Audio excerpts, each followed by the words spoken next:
Please join me in welcoming the moderator for the first two sessions, Professor Roger Chung, co-director of the CUHK Center for Bioethics and associate professor of the JC School of Public Health and Primary Care of CUHK, to come to the podium and introduce the plenary speakers. Professor Chung, please. Thank you.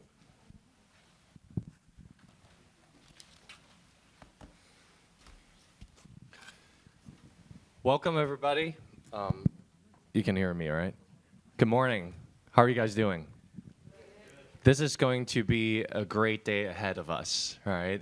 And welcome again to the 6th conference of the APBEN, Asia Pacific Bioethics Education Network. I'm Professor Roger Chung. Tat, Professor Ng, Ann, and Pacifico, congratulations. This is absolutely a milestone for Asia Pacific bioethics education. So I'm here to introduce my friend, Dr. Michael Dunn.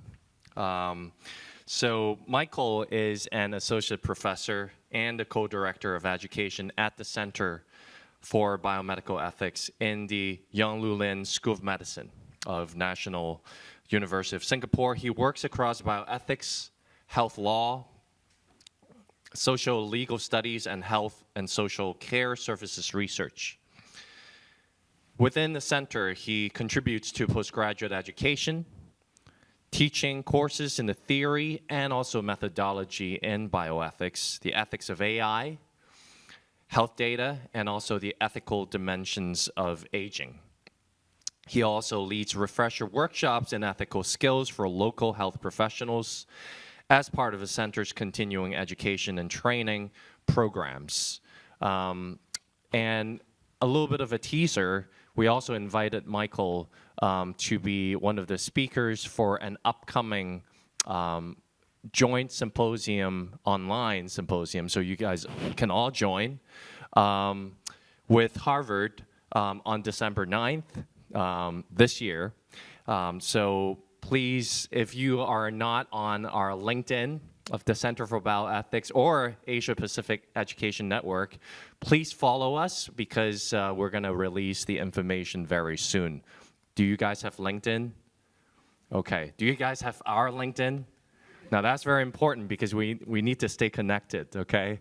So today, Plenary is going to run 30 minutes presentation followed by 10 minutes of Q&A. So please prepare your question, and so that we can have a very vibrant discussion session afterwards. So please, without further ado, please join me in welcoming Dr. Dunn.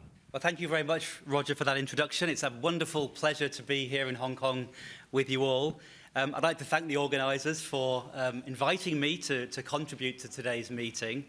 I think the APBEN community is a wonderful initiative. For those of us who work in academic bioethics, having a passion for education and educational development, you can sometimes feel a bit of a backwater compared to the kind of research-heavy focus of much of the field. So a conference devoted to thinking about educational development in this region, I think, is really important. And I'm looking forward to continuing to work with the team as we move forward.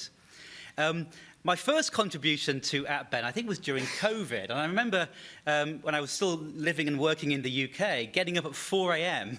to deliver a talk on how we did things in Oxford, I think, back then, wearing a shirt with my pyjama bottoms on, in a room probably with people like this watching me on the screen. It's great to be here in person, I have to say. Much better experience for me, and I'm sure for you as well. I'd also like to congratulate the CUHK Center for Bioethics for their 10th anniversary. I had the pleasure of being at the launch of the CUHK Center 10 years ago, and it's really come leaps and bounds in terms of where it's got to. So I hope many Singapore-Hong Kong collaborations to continue over the coming years.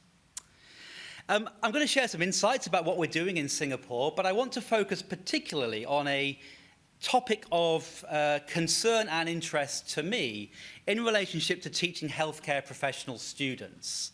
So that's my focus today. It's undergraduate education. That's my primary responsibility. It's what I want to focus our attention on. And I want to think about this idea of interprofessional ethics education, sharing some developments that are taking place in our own curriculum in NUS, and try to sell the idea to you that we should understand ethics education in healthcare as being what I'm going to call a shared professional endeavour. It works best when we teach everyone together. It doesn't work so well when we silo ethics education within uni-professional domains of teaching and learning. So I want to think about what interprofessionalism might look like for ethics education and the extent to where that might go. So here's my plan for my 30 minutes. I'll introduce you to this big new change that we've introduced in NUS called the Common Curriculum for Healthcare Professional Education, a bit of a mouthful, the CCHPE. I'll talk about how the Ethics, Law and Professionalism Programme, sometimes called HELP in CBME, where I work, is contributing to that curriculum. I'll go through some of the interdisciplinary commitments that we bring to the table. And I'll then go into the interprofessional approach that we've adopted. And I'm particularly going to emphasize something I think is really relatively unique around the world in relationship to undergraduate health ethics education, which is a commitment to commonality and harmonization of content, not just of the encounter of learning. And I'll go into some challenges and how we might address those and discuss a bit of research we're doing alongside this as well. So I joined NUS in 2022, and I think in my first month of my job, someone said to me, oh, by the way, things are changing, and you're going to lead all these changes. That was a bit of a bombshell. But anyway, I had to kind of embrace that change. It was a Ministry of Health-driven initiative just to reform how we were going to teach in the university our healthcare professional students. Now, in NUS, the healthcare professional students that we teach are medical students, nursing students, pharmacy students, and dental students. And a year later, in 2023, the CCHPE was launched, a common curriculum for the first 2 years of all health professional students in those 4 schools. Now, I should say a common curriculum in at least part of their education. It's not the entirety of the first and second year. This is perhaps 25% of the time they spent learning is in this common curriculum. The other 75% in the first and second year remains uni-professional in its focus. But we provide all of this, and it's made up of 5 pillars, which I'll share with you now. The first pillar, the first year, is the social and behavioural determinants of health. This gives students an introduction to the social context of health and illness. Led by the School of Public Health, it provides that foundation in seeing health rather than disease as the primary focus for learning for our students in Singapore. This reflects a big health policy change in the island, introduction of a health policy called Healthier SG, also in 2023, which has transformed the direction of healthcare provision in Singapore to really emphasize the importance of both primary care and community-based learning, as well as health promotion, rather than the response to disease in secondary or tertiary health care services. The second pillar and the third pillar, which I am co-responsible for, are called Professional Practice 1 and Professional Practice 2. PP1 we offer in the first year, PP2 we offer in the second year. They're spiraled courses. And the fourth and fifth pillars, again offered in year 1 and then year 2, are data literacy and digital literacy. So it's a 5-pillar program across 4 semesters in 2 years. And I'll describe in more detail the professional practice pillars, which is where the ethics program is situated. But before I do that, let me just reflect on why this change was made and how this connects to advancing ethics education. The primary concern from the Ministry of Health was to future-proof the learning needs of healthcare students, particularly as health policies were evolving to emphasize this more social dimension of healthcare and illness, as well as the advancement in data use, the use of AI and LLMs, but also the use of electronic health records across the professions. They wanted to make sure that all students had that common base of understanding around these shared commitments of engaging in their future careers intellectually, in terms of health policy priorities, and in terms of data and digital usage. There was also an important concern of the hidden curriculum and its impact on the future of junior health professionals.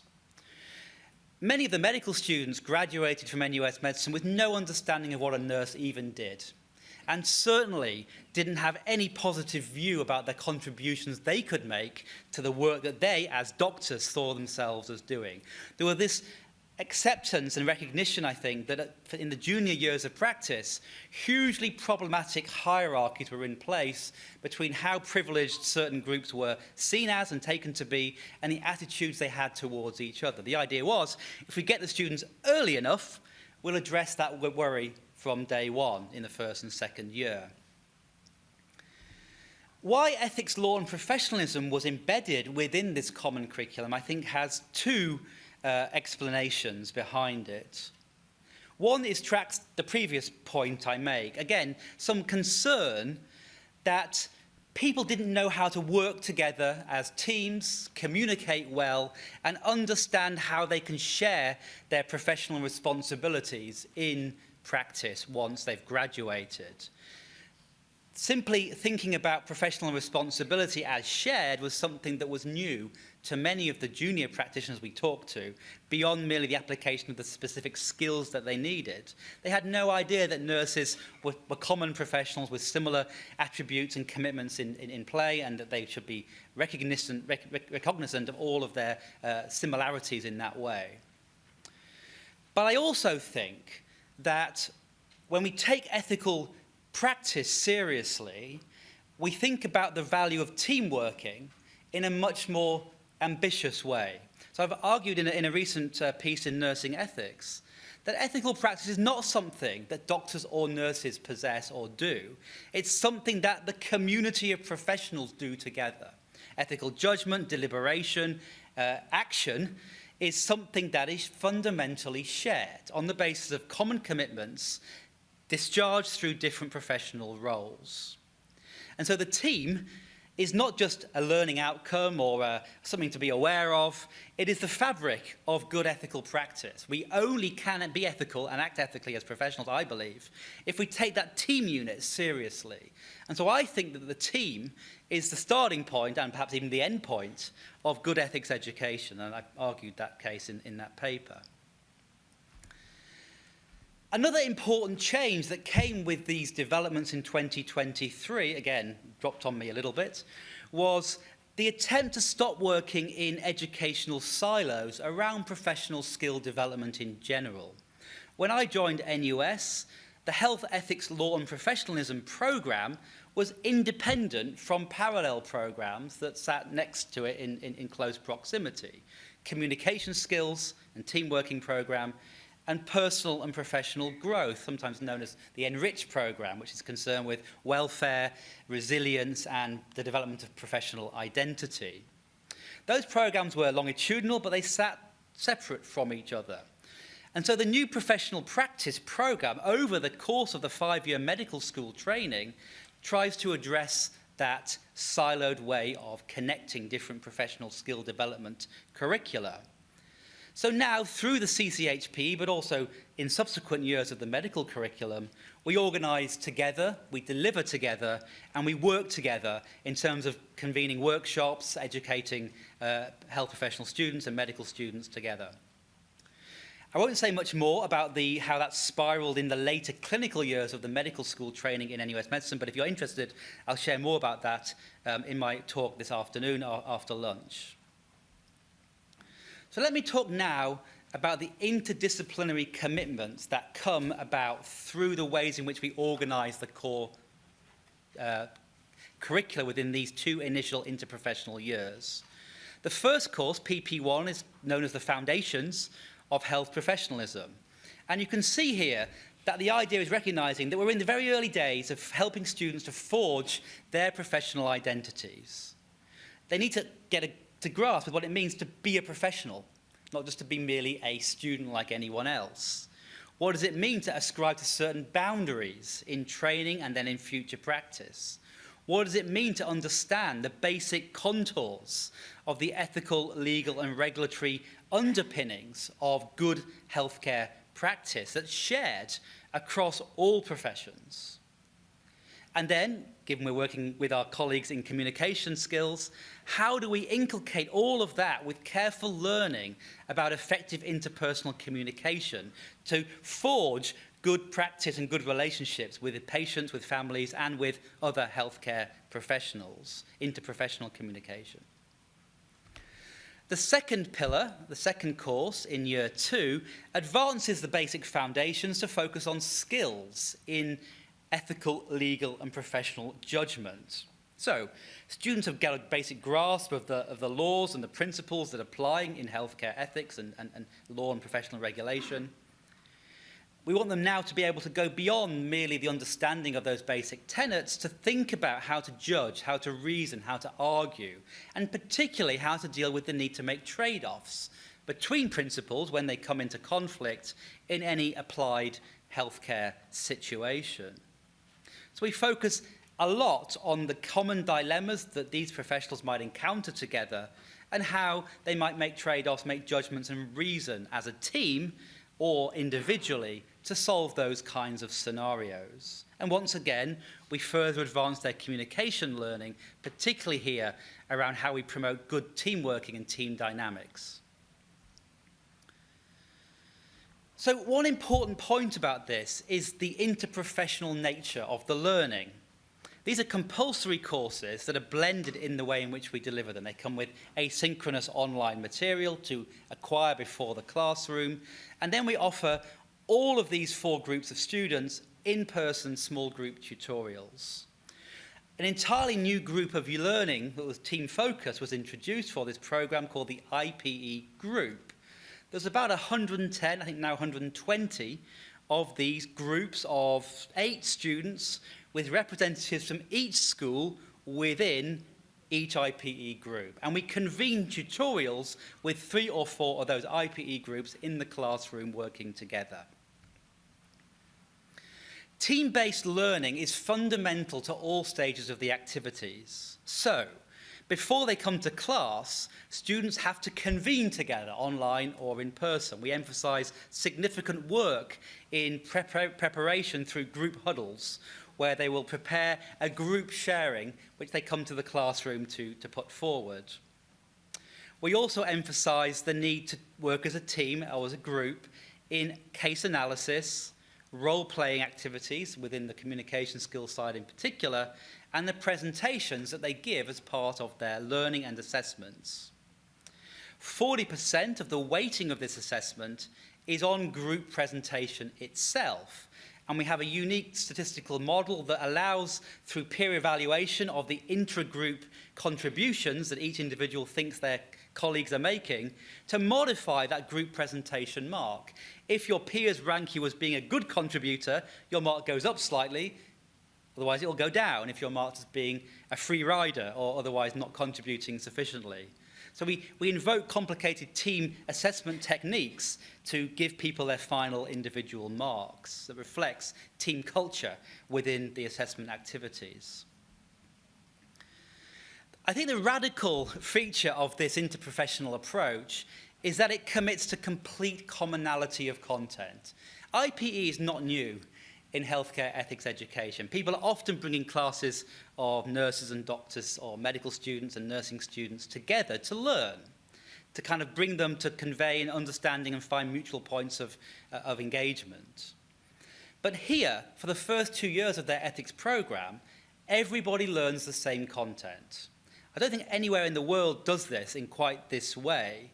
But our commitment is this, that we think there is a common basis, a common foundation of knowledge and skill in ethics, law and professionalism that's shared across the healthcare professions. Now, I don't think that's the end of the matter. There are also specific responsibilities that particular groups have, legally and professionally, in their roles, but at least at the basic foundation, the values, the professional attributes are common.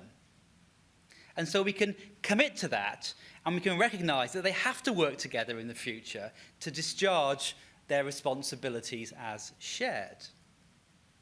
So after they've completed these 2 years, they return to their own schools, and they continue learning with us, at least the medical students continue learning with us, in the next 3 years of learning, which is professional practice 3, 4, and 5. What I want to do now is walk you through 1 week of learning activity to give you a sense about how we offer this, how we develop this both through blended learning and through in-class tutorials. I then go on to discuss some of the opportunities and maybe also some of the challenges that arise in doing this in this way. So this is just week 1 of professional practice 1.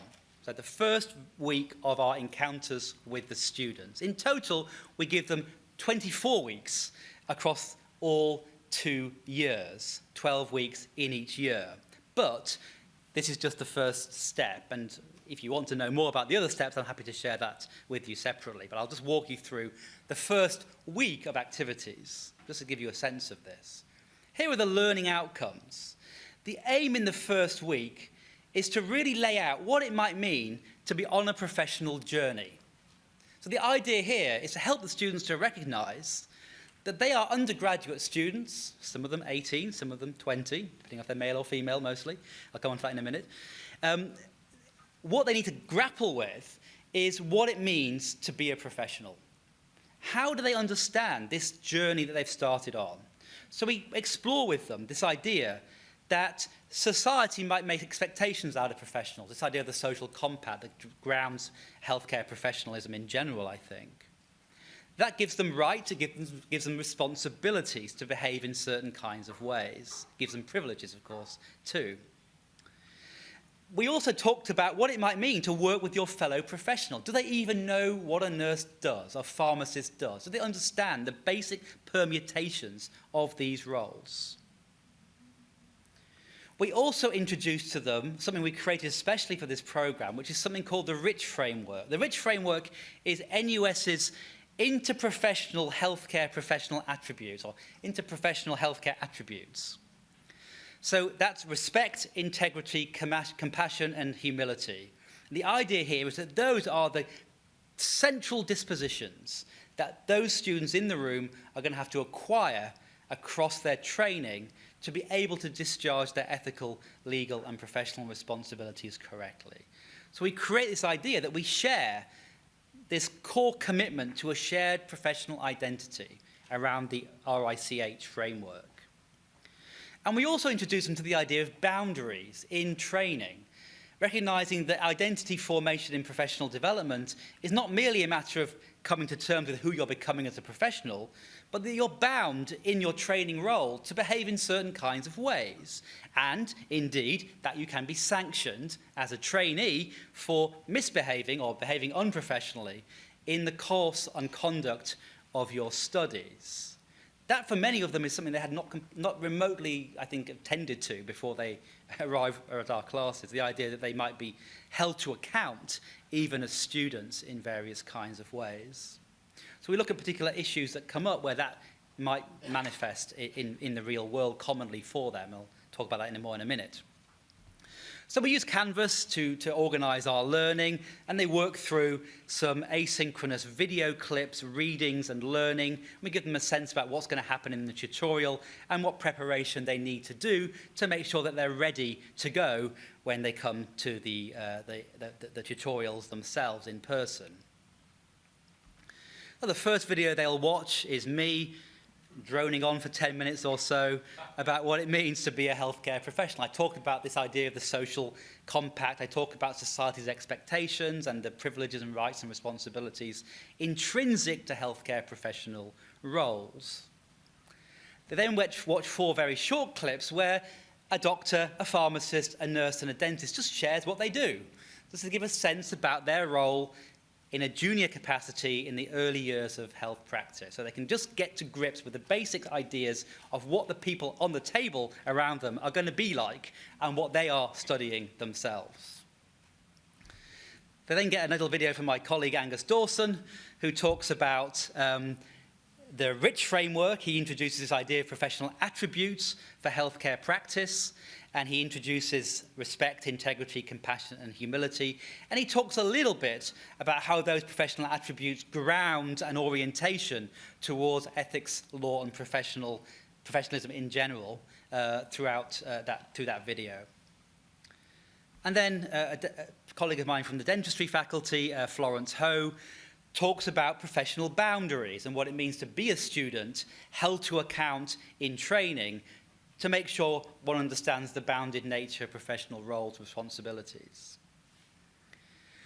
We give them a very short case just to get them thinking, and I think for this case, we encourage them to meet up individually, think about it individually and then to meet up as a group before they come to class, just to reflect on what their initial intuitions about this case were. This was about whether it would be unprofessional for a healthcare professional, I'm not sure whether it says who, no, healthcare professional, to smoke cigarettes. This idea about whether professional boundaries need to be drawn so carefully that people need to set certain kinds of examples, designed to be deliberately provocative, just to get them thinking about the ways in which healthcare professionalism works.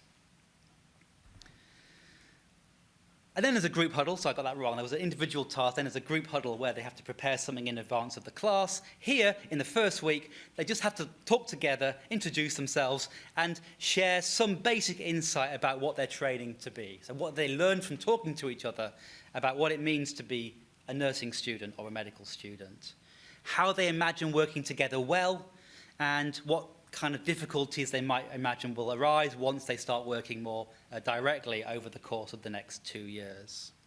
So they do that, they come to the class, and we ask a speaker from each group to share what they talked about in those meetings. We also talk a little bit about the flow of the tutorial. So here you can see the kind of outline about what we do in the 90 minutes of each tutorial. The first half an hour devoted to that sharing exercise, and then 2 case studies, one focused on this idea of the attribute of the professional learner and what we do about students who don't seem to be trying very hard, don't seem to be really, their heart doesn't seem to be in learning. How should their peers respond to that? And the second case focuses on professionalism and sharing on social media. I'll say a bit more about the second case now. So we have this second case on social media. Again, this is the very first week of our learning together with the students. So we try to grab them with a kind of scenario we think will be relevant to them. We have a range of junior healthcare professionals who inform our development of our materials in our centre and beyond, and we sort of run these by them to make sure they will kind of hit home with students of this type. So we have Chloe, who's a healthcare professional student. She's on Instagram, lots of followers. She's a bit of an influencer. She's posting pictures of her life at school. She's been contacted by a company that sells supplements to promote a new product, a probiotic. She accepts the offer and subsequently receives a box of samples. She uses the samples and puts the following on her Instagram feed. Have been using these for a week, and wow, do my gums and mouth look healthy. No more bad breath, all natural, hashtag I eat bacteria.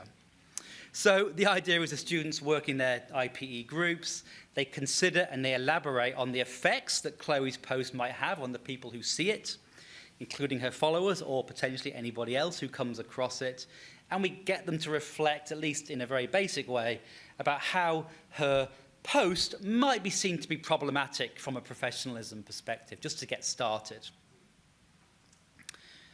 Okay, so that gives you a flavour maybe about how we go about this. As I say, there's 12 weeks in each course, so there's a lot to cover, but we share the content with communication skills and team working, and we integrate across those topics in various kinds of ways. We move on after this to talk about what ethics is, what ethical principles look like, what a legal framework is, how that applies and relates to ethics, how professionalism codes of ethics work as well. Then we move into some basic territory around shared issues across the profession. So we cover consent, we cover confidentiality, we cover notions of acting in the patient's best interest to try to build their basic understandings of principles and legal requirements at the foundational level. So let me start with some challenges to this. When I started this project out, I was very skeptical about the possibility of this working. We had a very, very well-developed ethics program for our medical students, and I was worried about kind of dumbing it down to the lowest common denominator to try to make this work. I have changed my view on that now, but we have had many challenges along the way. One is just making change in any big institution. This is not within one school or faculty. This is 4 different schools across 3 faculties. It's very difficult to make this change, partly because the schools don't adhere to even the basic curriculum frameworks. Medicine and dentistry are non-modular. Pharmacy and nursing are modular. There is no common timetable to align. That was hugely difficult to organise, as was the process of getting layer upon layer of university-level approval to proceed. So we had to work with what we had already. We were lucky that all of these schools already had some content that they already offered around ethics, law and professionalism. We worked with what was already in place and we evolved it in that way. We worked together with members across all 4 schools, with representatives involved in all pillars, but for us, a key person who we had contact with across each of the 4 schools for the development of professional practice. But we led the development ourselves in the academic team in our centre, and we used our other school representatives as reviewers and approvers, just so we didn't get overwhelmed with input. That took a long time, but eventually we produced a curriculum that we were happy with. There were challenges because certain things you might expect to be foundational, like the ethics of end-of-life care, we can't cover, because dentists don't look after people who are dying, we hope. If they do, that's not a good outcome for the dental care. So yeah, things like that you have to kind of eschew and put somewhere else later on in the programme. You have to be responsive to what the needs are of the different groups. There are also pedagogical challenges, of course, in this development.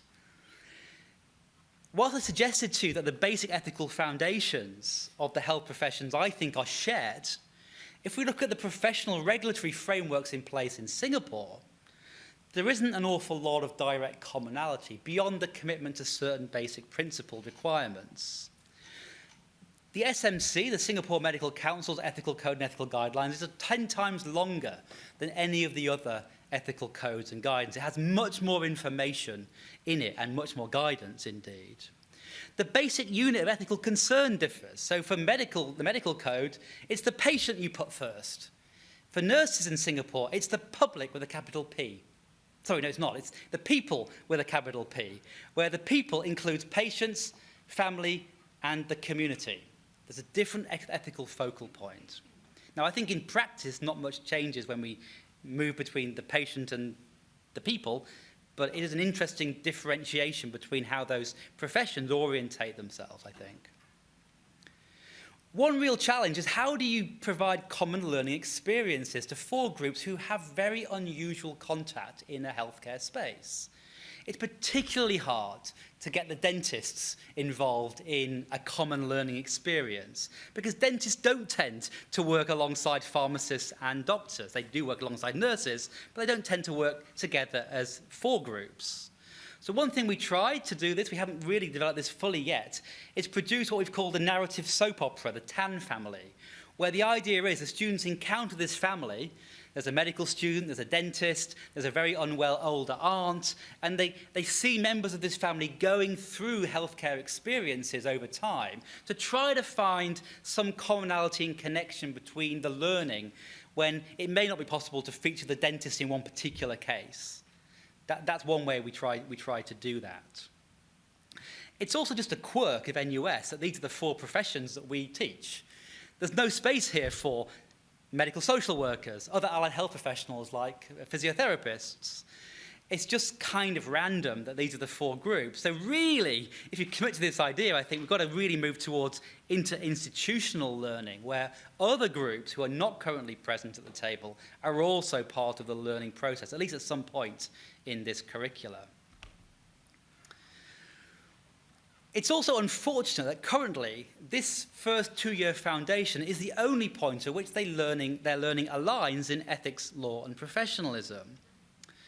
That's particularly challenging because when the students have much more clinical exposure in the wards, in the communities after the 2nd year, they never encounter each other again in the learning experience.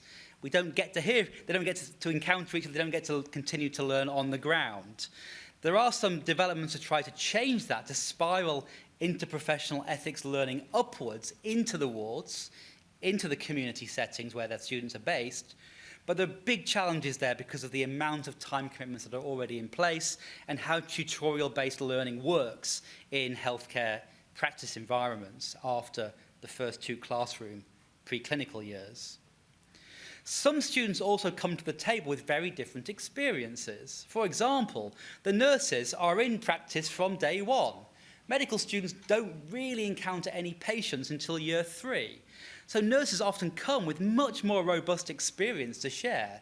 This actually works out quite well, I think, because it helps them to really learn from the nurses in a way they perhaps didn't expect to when they started out. My time is up. I'll just quickly finish with a couple of last slides.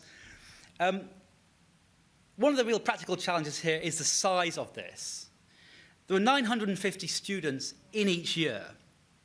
We teach in-person tutorials to groups of no more than 32 students.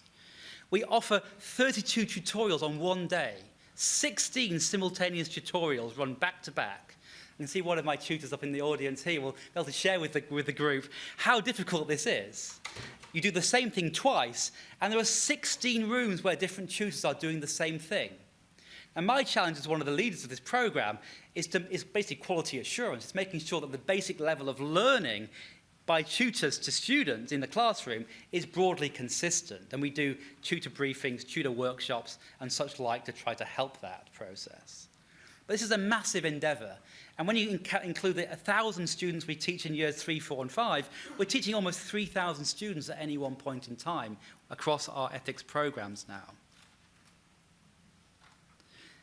As you can imagine, that makes real difficulty for assessment, 60% of which has to be individualised in terms of what we deliver. So we have to be able to use assessment mechanisms that we can actually apply in ways that are robust, but also just realistic, given the size of the cohort. And one of the reasons why this was introduced originally was to try to challenge these socio-professional hierarchies or biases that people came to the table with when they started out in practice. Unfortunately, what we discovered, in part, I think at least, is that those hierarchies and problems are already in place before the students get to university. They've already come with ideas that they are the superior medical students who have very little to learn from a nurse who's in the room with them. The engagement by the medical students is the most problematic in this group. They are the ones who are constantly complained about by the other groups and who constantly get marked down in the interprofessional assessment processes. We've seen feedback from medical students saying, I've got nothing to learn from a nurse. I'm the one who saves lives. What have I got to learn from this person? They've got terrible grades, they went to a bad school. So those kind of hierarchies are not formed at medical school or nursing school. They're already there in the educational system beforehand. And so much of what we do is deconditioning work, I think, here. And finally, I'll just finish by saying we are committed to try to research this and improve things. There's a couple of studies underway, one looking at the impact on empathy amongst this group of students, and one looking at their readiness for interprofessional collaborative practice. So there are research studies going on alongside this to try to evaluate the progress. I look forward to discussing it with you today and indeed over email if you'd like to get in touch with me at any point. Thank you. Thank you very much, Michael, for a very comprehensive description, in-depth discussion of your curriculum from NUS. May I invite questions from the floor first? Pacifico. You have a question, right? Yeah. Hi, Mikey. I could imagine the elbow grease that you had to take when you designed this curriculum. I was just trying to make sense of how you were able to choose the kind of values and also the dispositions in terms of normative evaluation of certain behaviors. Like what was striking to me was the student influencer scenario wherein the question was like, why is this problematic? So to me, the term problematic is already problematic because there's already kind of endorsement that this is something negative.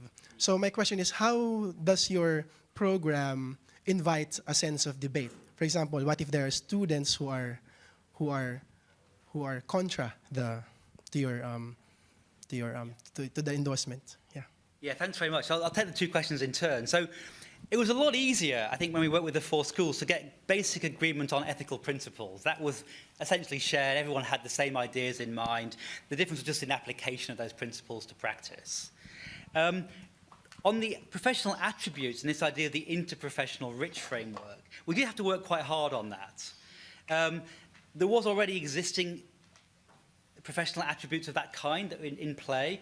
We had a long discussion about whether we should have compassion rather than empathy.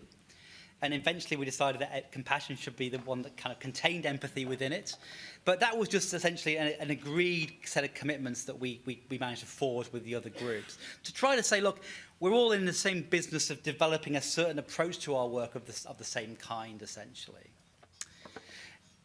Good. I mean, I don't want to suggest on that influencer case that the students only had to analyse what was problematic about it. So I think certainly in the classroom and certainly for the tutor briefings, we would be encouraging students to try to defend that. And many students said, oh yeah, I know people that are doing this right now. It's completely okay to do this kind of thing. So you're right, perhaps we led a little bit more there with why might this be problematic rather than is this problematic or is this okay? And certainly if you look across the other weeks of learning, you'll see a much more, I guess, balanced way of assessing the justifiability or not of a particular course of action or particular kind of behaviour like that. I certainly remember in the class, yeah, the students finding this case very interesting because they kind of recognise that many of them would see it as completely unproblematic. So just trying to get them to think about what might trigger some concern, at least. And of course, if they concluded that it was actually okay, all things considered, then that was the way it was. Although, of course, we can bring in various social media guidance in the professional code, particularly the medical code, that points to some concerns with it, yeah. Thank you. Yes. Thank you for that excellent talk. I'm Shayan Silva from Sri Lanka. I want to ask you, you said that there are so many tutorial groups per batch. So what I face in my med school is when I try to introduce something on medical ethics or professionalism, there's an inertia from the academic community, the teachers, because they are so much overworked, fatigued. So the staff that you use for these groups, are they only doing bioethics, or do you get clinicians, paramedical teachers, etc.? And if so, how do you get about with that inertia, that challenge? Thank you. Very good question. Yeah, this is ethics teaching on an industrial scale. There's no doubt about that. We could have gone into into big lecture theatres and delivered it all that way, but we were really committed to making sure we never had very big groups that we could maintain. So there's two things that advantages, I think, in CBME and NUS generally. One is that I came into this role in a large academic centre with faculty members, with clinical adjunct staff, already committed to teaching. So, we can find 10 tutors without trying very hard. We have academic staff who have to teach. We have clinical adjuncts who have been working with our centre for years. They are at the front line of teaching. As part of setting this up, we also agreed with the other schools that they would contribute tutors as well. So we have 2 to 3 nursing tutors, 2 to 3 dental tutors, and 2 to 3 pharmacy tutors as well. They were previously teaching this kind of stuff. They got rid of those courses and their staff came to help us out, essentially. So it required a buy-in of people power in that way from the other 3 schools as well. Much of my job a lot of the time is building and maintaining relationships with healthcare professionals across Singapore who have a basic interest in ethics to get them into place so they can contribute to our educational programs. We have about 40 people now, I think, in total. But yes, there's a huge amount of work. A lot of people volunteering, some getting nominal payments to contribute. It's very much about buy-in, it's very much about training, it's very much about relationship management, I think, yes. Thank you. Tab. Hello, thank you, Michael. You rightly point out that usually the medical students or the clinicians will be the group of problematic students. But at the same time, because you organize the teaching, and I'm not so certain about the situation in USA, for example, in CUHK, the main problem is that if we create such a group of students for the interprofessional teaching, the number of students will also be dominated by the medical students. If there's already existing issues here, how can you solve this problem and break their thinking that they are not learning a lot from all this activity, and how to make them more eager to learn all this, particularly for the medical students?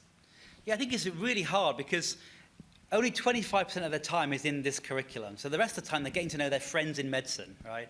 They're spending all the time building those primary relationships. They're always pushing against the interprofessional relationship, I think. They're much more comfortable when you see them on their tables in their IP groups. They just start talking to the people they know, which are their fellow professional students. Numbers are an issue, right? So we are lucky that the nursing school is very big. So actually we have a quite balanced number of nursing students and medical students for the IPE groups. The dental students are the problem. We have some IPE groups that have no dentists because there's not enough to go around the entirety of each year. But you know, we have a very clear rule with them when it comes to inter-class discussions, right? You know, we're not allowing them to have little tiny discussions. They have to be able to share together. So we're just trying to condition them, really, to work together. Now, I don't think that's straightforward. I don't think it's easy. In the first 2 to 3 weeks of the first year, it feels like a complete failure. But by the end of the second year, you see them becoming much more used to that way of working and behaving. I do worry that it stops at the end of the second year and they never see each other again. But, you know, all you can do, I think, there is commit to a model that you just push. And that means really tackling all these kinds of concerns that arise, I think. Yeah. Any other? Okay. Thank you. Thank you so much for your fascinating talk. I have a question. I would be interested to ask you about your take on the challenges and advantages of making bioethics training like a lifelong training for healthcare professionals. Because one risk is medical students, nurses, healthcare professionals received like a very clear understanding of the importance of bioethics while in school, and afterwards they cut up in medicine being overly specialized, bureaucracy, and so on. Yeah, thank you. That's a great point. I'll actually talk about this a bit more in my talk after lunch. I'll talk a bit about the continuing professional development work that we do. I think this is the fundamental problem that comes about through any kind of training of this kind. So when we work with the third, fourth, fifth year medical students, we ask them to kind of share their ethical and professionalism stories with us. Almost all of those stories are of senior doctors usually behaving in really problematic ways. And that's the reality of their exposure to clinical training, it seems to me. It's good that they do it anonymously, but they're not afraid to say, look, I've been asked to do something that you've told me is fundamentally wrong and in fact unlawful. What on earth do I do? And you know, that is the problem, right? So this training program, well, one way of thinking about it is it only started 15 years ago, so there were senior doctors who were never trained, and so never got any of this kind of education. But the other way of thinking about it is that over the years, it just gets stripped out of them as they encounter all these problems on the ground. A big structural change in Singapore, again, Ministry of Health driven, is mandatory ethics training every 2 years for all doctors, for the relicensing of their medical certificates. That's going to be extended to nurses in 2 years' time. And so there's a recognition that these people just need to constantly be reminded, refreshed in the foundations of the basic commitments that they're required to adhere to. I like to think that when they're working in a professional space as teams, a lot of these issues just get sorted out. But sadly, it seems like that's not always the case. So I think this continual recycling of reminding yourself of your ethical commitments, your legal responsibilities through mandatory ongoing training is one, not ideal, but perhaps a decent way to make some progress, yeah. Well, in the interest of time, I get to ask the last question. Okay. So I'm wondering, because you did mention, I think when you were responding to the first question about, you said something about 4 principles. I'm wondering how you guys teach the 4 principles. Do you anchor your case studies on those 4 principles, or the moral theory of principalism, Beecham and Childress? Yeah. And do you guys go beyond that, and how do you guys do that? Yeah, thanks, Roger. Yeah, it's a great question. We don't teach moral theory at all. Okay. I personally don't think moral theory helps health professionals navigate their commitments. I think we do teach mid-level principles. We do teach 4 principles, indeed. We've had a lot of discussion with our fellow schools and indeed within our own team about how we calibrate those principles to the realities of the different roles that professionals have, Right. and also the local socio-cultural context. Because, there are big challenges about how to respect autonomy in family-based caregiving, which still dominates in much of the work that we see. And we've done that in 2 ways. One is we've been light on principles, really. We've said, look, what is your basic commitment in terms of this value, and how do you discharge it as a nurse or pharmacist or a doctor? Right. So rather than saying, look, let's get into the deep theoretical understanding of the principle, it's like, how do we navigate a commitment to doing good for the patient in a kind of flow of healthcare practice? That's one way we've tried to navigate that. Secondly, we've introduced in, for example, our consent session in PP1, the first year course, a discussion about a case where we allow the students to consider the idea that delegation to family members should be how consent is obtained. And we talk about how the nurse and the doctor might challenge each other in terms of differences of opinion about that. So we try to pit the professionals against each other sometimes, Right. but we also try to give them space to reason and think through how those principles ought to be applied to these kind of troubling or difficult, challenging local cases, But we haven't abandoned the 4 principles. I think, what else do you teach if you can't commit to something like that, I think? Right. Thank you very much. Thank you. Again, Professor Dunn, thank you. Maybe we have to...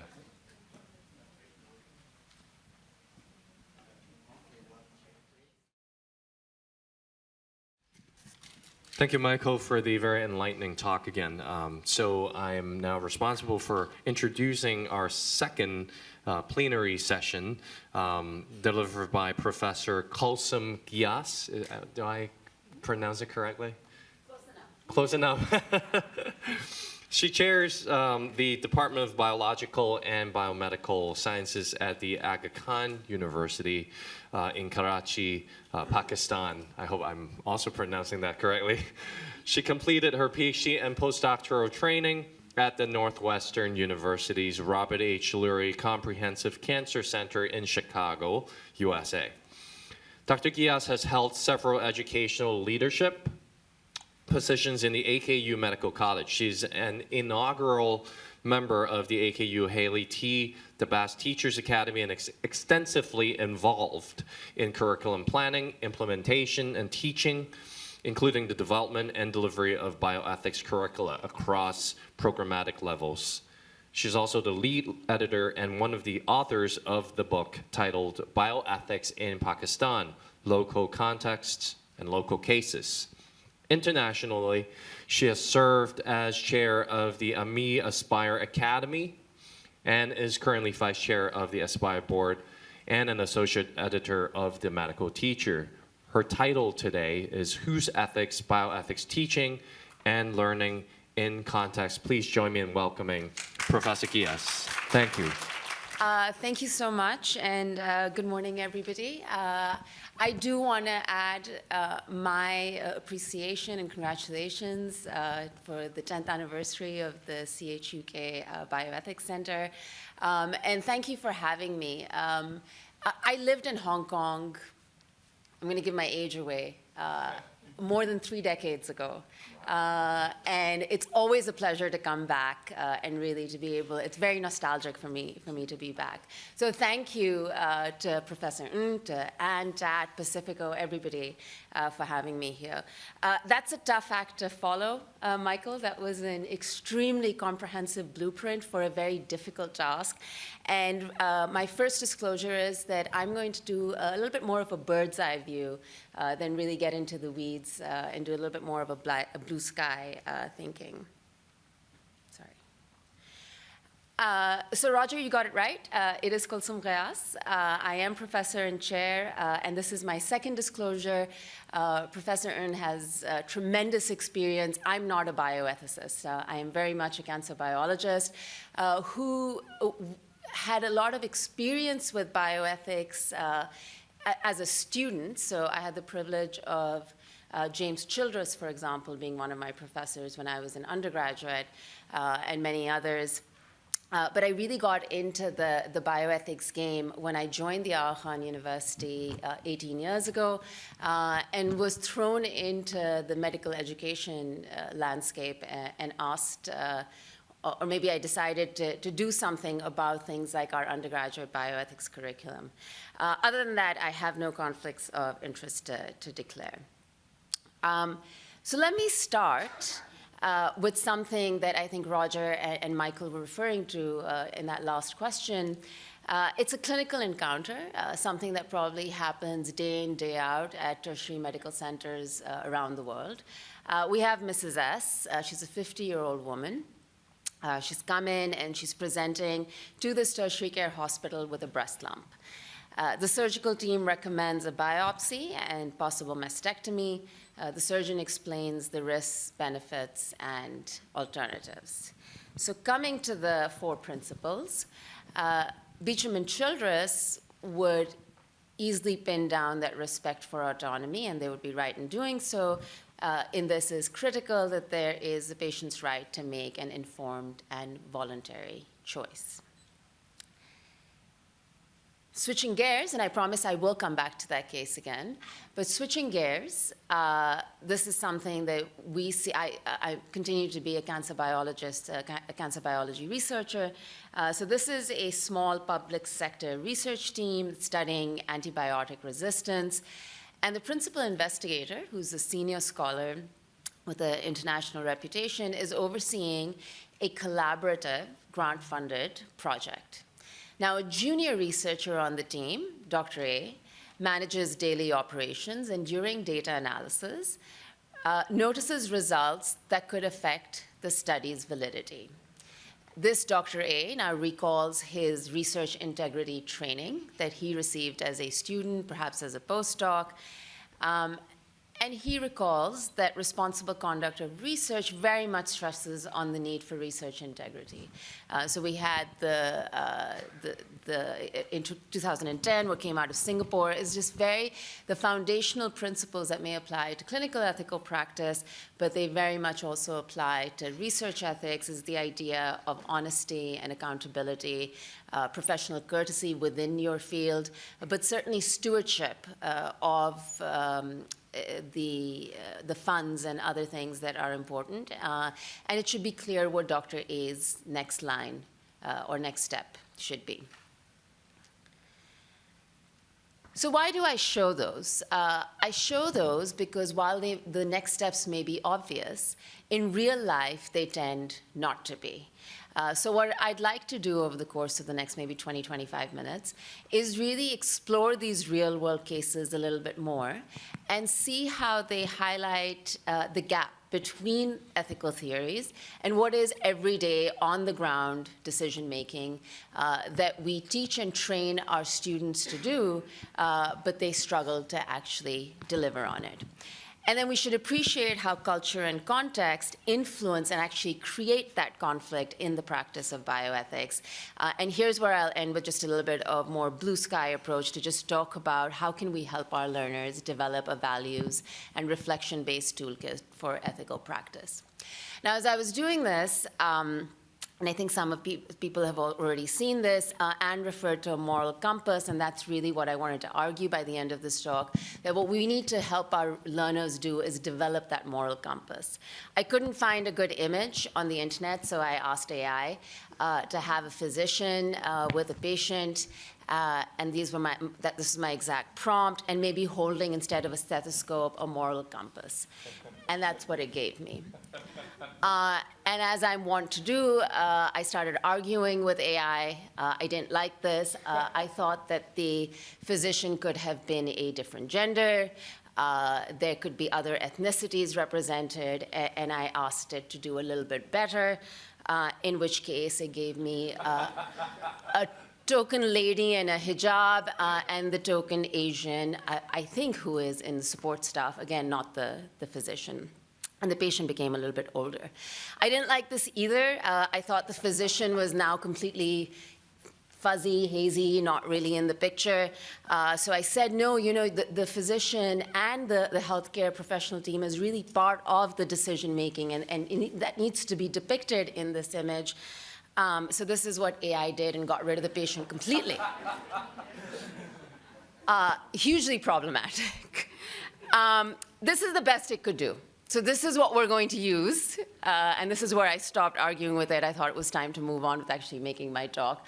But this is a healthcare team, and this is what we are training our students to become and to develop this kind of moral compass. So we come back to this clinical encounter and the 50-year-old Mrs. S, who you can see that the surgeon is talking to. She's listening quietly, and she says, "I'll have to ask my husband and eldest son before deciding." And given the way that she's dressed, maybe that's not surprising to many of us. In fact, Mrs. S returns with her family, and this time her son speaks on her behalf, and he says, "Doctor, my mother doesn't need to know all the details. She trusts us to make the decision, and in fact, we will be happy with whatever you think is best." And Mrs. S appears relieved. This is great.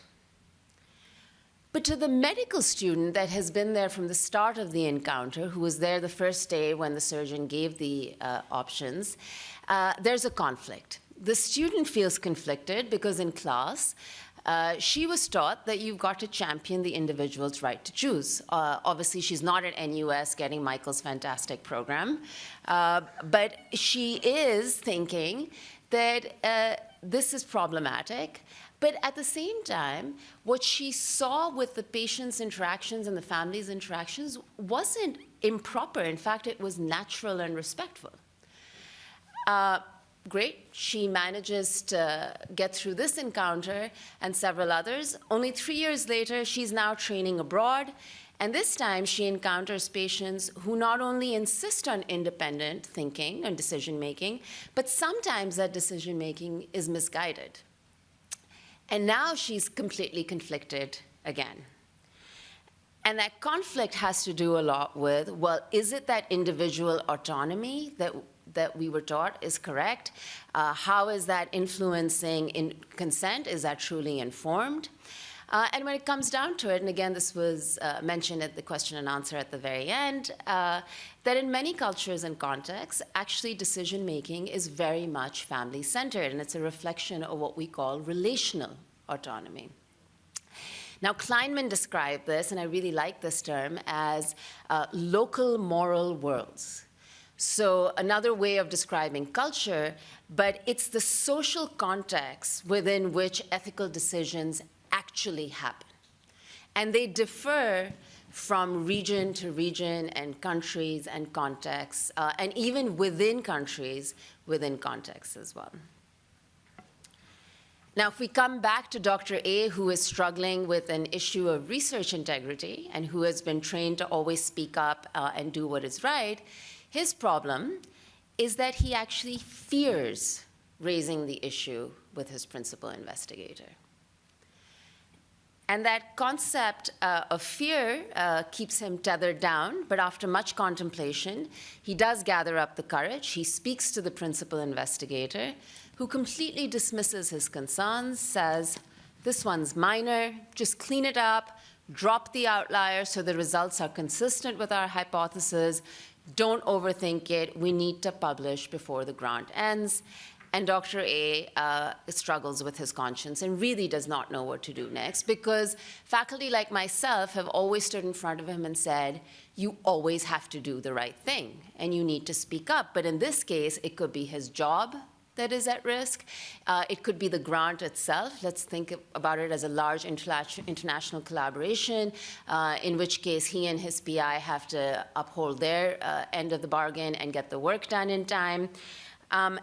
And this is stuff that has been talked about at length, that in lower middle income countries, but really in other research settings as well, there are hierarchical power structures that are really compounded by global power asymmetries. And these are north-south collaborations, but sometimes even south-south collaborations, where there are really deeper issues of within small research teams, the power dynamics between who is the PI and who are maybe junior researchers, but also influences how mentoring happens, how funding dollars will flow, who will get to be an author on a study that is putting out negative data or no data, and what is visibility and some other issues. So this has really been argued as issues, larger issues of justice and equity within the research realm. Now, what happens to our students who are observing them, whether this is the student who was by the bedside when Mrs. S got her diagnosis, or it's Dr. A, who has been taught one thing in the classroom and in reality is really faced with a tremendous theory to practice divide. What is happening is that the contexts are changing. The local moral worlds are different. And we do live in this globalized world, and I'm going to, with due apologies to Ulrich Beck, I'm going to selectively interpret what he talked about when he promoted that instead of globalization, what we should be thinking of is multiculturalism. So rather than worrying about people assimilating, and Beck was actually talking about the second modernity or post-modernity, where he argued that there was loss of family, religion, and other structures that held people together. I think that those still apply very much, particularly in healthcare practice and in biological science and healthcare research. But he talked a lot about staying on the left side of the spectrum, which is respecting diversity rather than promoting assimilation, and looking at this do-it-yourself, make your own hybrid identity rather than homogeneous identities that stroke everybody with the same brush, and promoting what we would call cultural and ethical pluralism versus an imperialistic attitude towards one side is right or one way is the right way of doing things. So when our students practice in this globalized world, and we want to push them ideally to the left side of this, and they're constantly struggling with this theory-practice divide, what do they turn to? So I'd argue that what they turn to is the values. Again, Michael talked about these, so you have that rich framework that he mentioned. And if I were to be the teacher that I am, and I ask you to suddenly answer a poll and do like a Mentimeter poll, I would have asked you, tell me what values, and we have enough diversity in this room, both across genders and ethnicities and geographical locations and much other, and professions, what would be the shared values? I would argue that this would probably start getting to be a bit of a comprehensive list. And we'd come up with some of these. There may be more, but these are the things that we would probably come up with. And I think this would be across disciplines also. I think that was a really important point made in the first plenary, that these are shared values across the professions that cater to health. And underpinning all of these is this idea for respect for person. So that golden rule that we were taught as children of do unto others as you would have done unto yourself. And if we're able to hang on to that, how do we then translate that into action? Well, Amartya Sen, in his book Idea of Justice, talks about how ethical reasoning has to be tied to values. So in his case, he was talking about justice and empathy. And the author, Arundhati Roy, has really made a case for the fact that another world is not only possible, she's on her way, and we really have to develop students who will become practitioners that can practice in that other world. So then whose values? The values are collective, is what I would argue. And they are shared values. And what we are really then pushing our students to do is to become practitioners that have moral reasoning, moral imagination, moral courage, moral adaptability, so that they are able to have this globalized discourse but uphold those shared values so that they are really honoring local contexts as well. How do we do that then? how do we make sure that the practice of bioethics is something that we have actually equipped our students and trainees for? How do they grapple with that theory to practice divide? How do they navigate those very complex contexts that they will see? Because these people move and ideas move and problems may remain the same. So I think this came out of, it was either the third or the fourth APBEN, where Sarah Bergstresser, and there's other authors here, Wei Ming, Olivia, Stewart, Professor Ng, we put together this paper which highlighted the importance of local cases. So what did it mean for cases to be local? And how could they be used so that our students, they could be used as a toolbox that could be, that can help develop these kinds of cases, and then students can apply them across the world.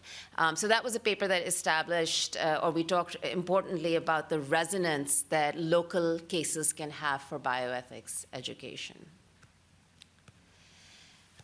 We did go on, and Roger mentioned this, to actually put together a case book.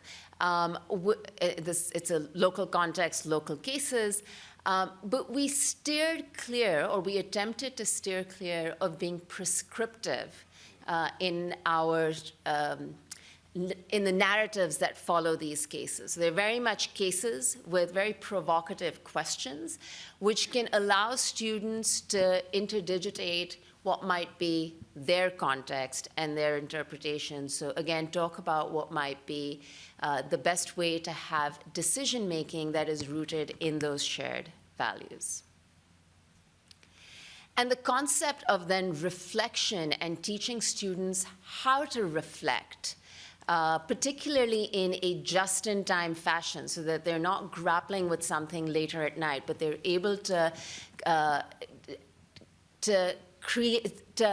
recognize the disconnect that they are feeling, especially in real-world situations, and reflect on them in real time, I would argue continues to be an important way for students to develop a toolkit.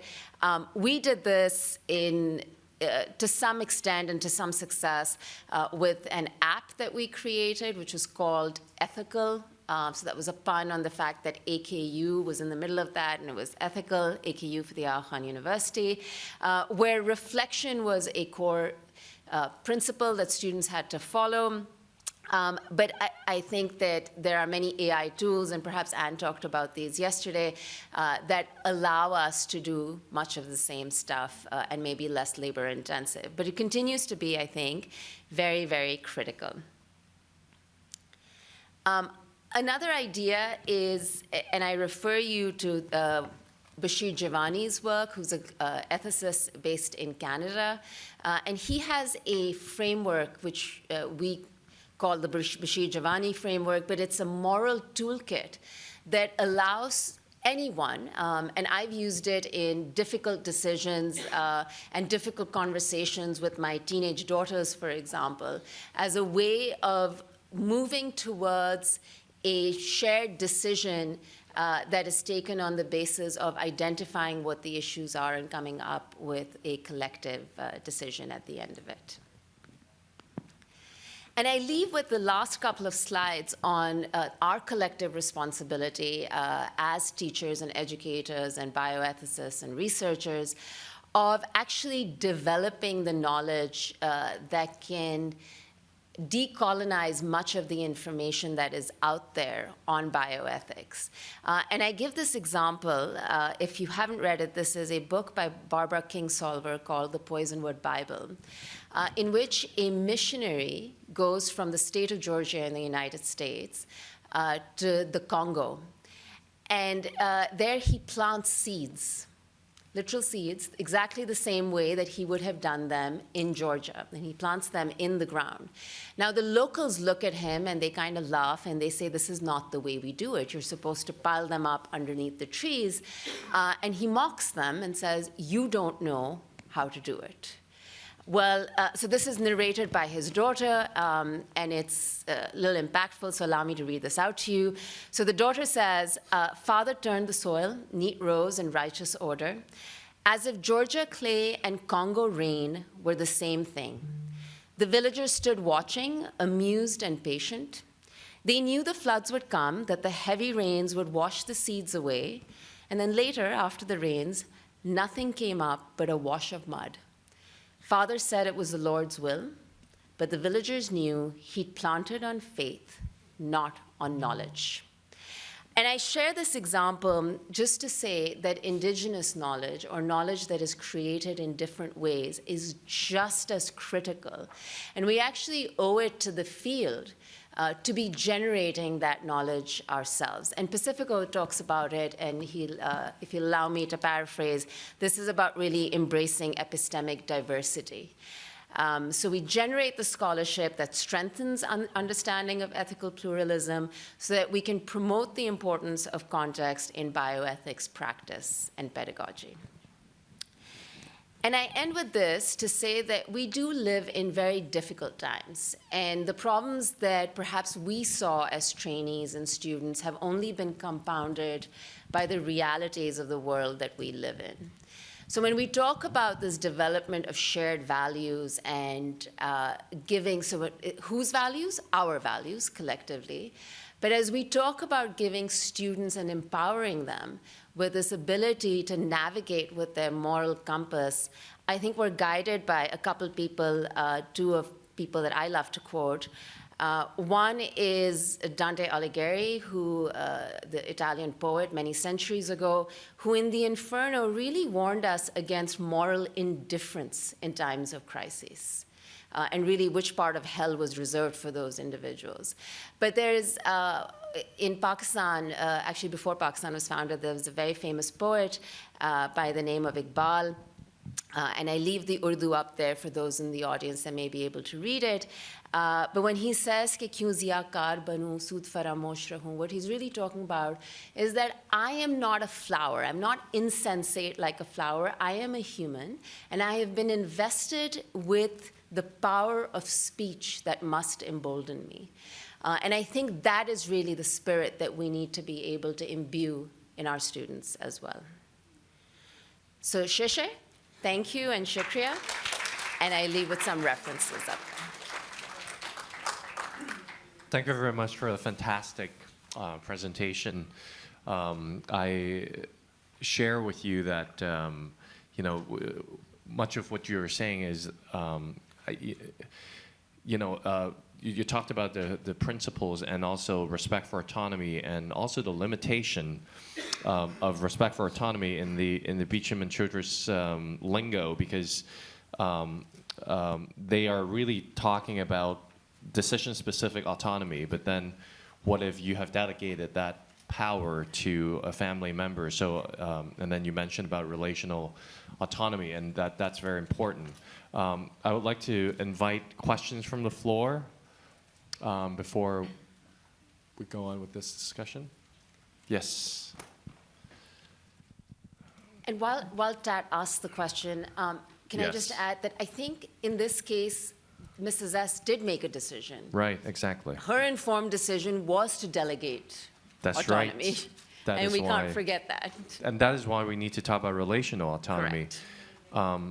Because, you know, in our medical curriculum, when we teach autonomy using the principles of biomedical ethics textbook, they specifically say that our autonomy is about that individual's medical decision specific decision. Absolutely. And you know, if you know, that is just basically saying that if we have to exercise that principle for respect for autonomy, then you're really just exercising it when there is an autonomous decision to be made, yes. To be made, right? So, Tat. Yeah, actually, please. my question is also about the autonomy, because it's quite easy for the teaching for the practice in Asia, Hong Kong, Singapore, Pakistan, India. We mentioned that the local context may not be the same, and so that's why the practice and also the teaching may not be the same. I quite frequently find it quite difficult, because that means the students should just sort of forget about all the real theory from the textbook, from the literature, but just focus on the practice here around the society, around the people that that will be our patients or now is our patients. But then I found the concept of the relational autonomy, which is not just mentioning the local context, but essentially is incorporating the Chinese, the Asian culture, stress on the relationship within the family around the loved one, to the concept of autonomy. This is, to me, easier for the learner to get this. Do you find the same, or you think we should just mentioning about the real difficulty, the real challenge in the local context with the real cases? So I think you're right, Tad. It is easier to say, well, you know, allow the families to make the decision, because that is what happens on the ground. The reason I framed that case the way I framed it is that I feel like our students go on to become practitioners in other parts of the world where that may not always be the way things are done. So it's finding that right balance, kind of that Goldilocks moment where they're able to understand maybe the principles, but also be able to navigate that, whatever is that local moral world that they are situated in. And it's their own practice and their own beliefs, but they are integrated with the beliefs of those that they are working with. And I think the point has been made about other professions, but importantly, the families and the patients that they're working with. So I do agree with you that it might be easier, but I do think that it is important to teach it in a more holistic fashion. And I have noticed over the past couple of decades that even the way that our students are thinking is changing. They are coming back to, forgive this, and I don't mean this in a negative term, a more Western idea of, no, the patient does have the right to make the decision, and this is wrong. And I think it has to do with, of course, the exposures and what they are seeing. So it continues to be something that we all grapple with, and I think giving a more broad-based approach to it is the way to go. Or we can say that this is a global approach. Yes. Yeah, thank you.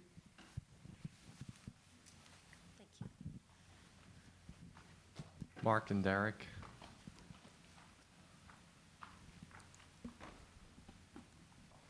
Thanks, Gulsum. Mark from Monash, Malaysia. I loved your quote on Dante's Inferno, but and going through that process of getting our students from moral reasoning up to moral courage, I was just wondering if you guys have any experience with your students who then experience moral distress going through all of that, and what sorts of mechanisms do you implement to help your students understand, comprehend, and get through that moral distress as they come from moral reasoning up to moral courage? Excellent question. Certainly moral distress happens even in the classroom when we push some of these boundaries. We have institutional mechanisms in place rather than just pedagogical mechanisms that allow for things like safe disclosure and allow students to step forward. But I always start with the idea that this is easier said than done. It is very easy for me for half an hour to stand up here and say that this is what we need to do. It is very difficult to be Dr. A or the student who is dealing with Dr. S. So I think that that's an important part that you've addressed. And then when we push our students to this, we also have to have that kind of safety net for how they can deal with moral distress. And this is about them also navigating their own feelings. And a lot of that is embedded into how you develop that moral compass. Dr. O.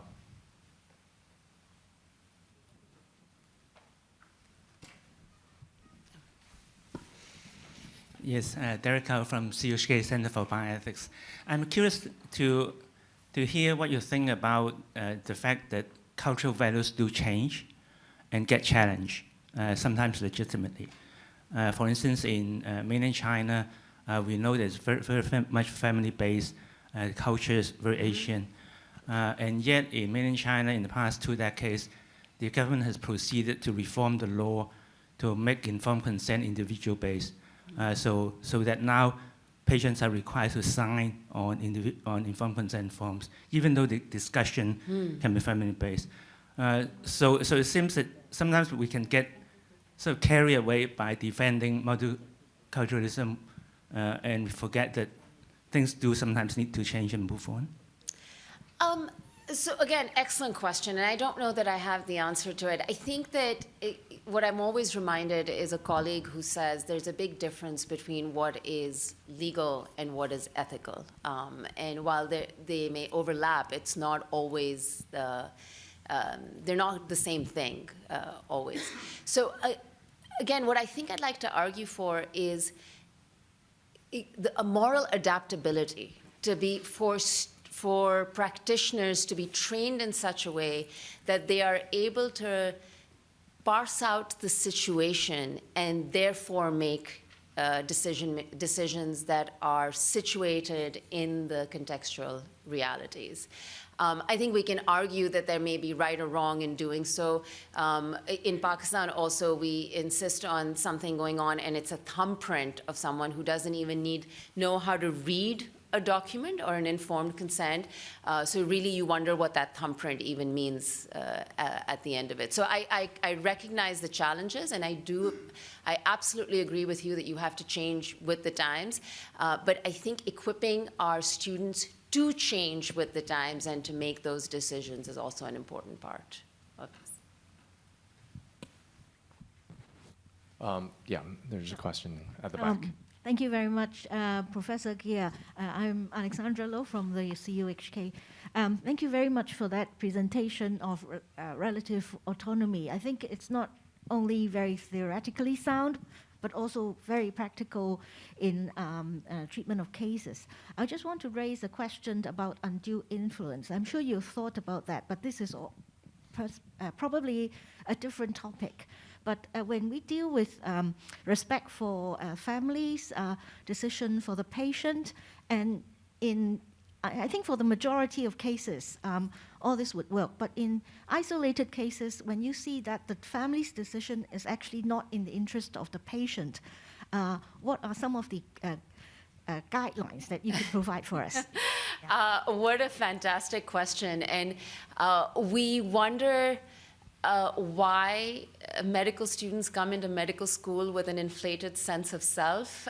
It's because we also put the medical profession on a pedestal as a society.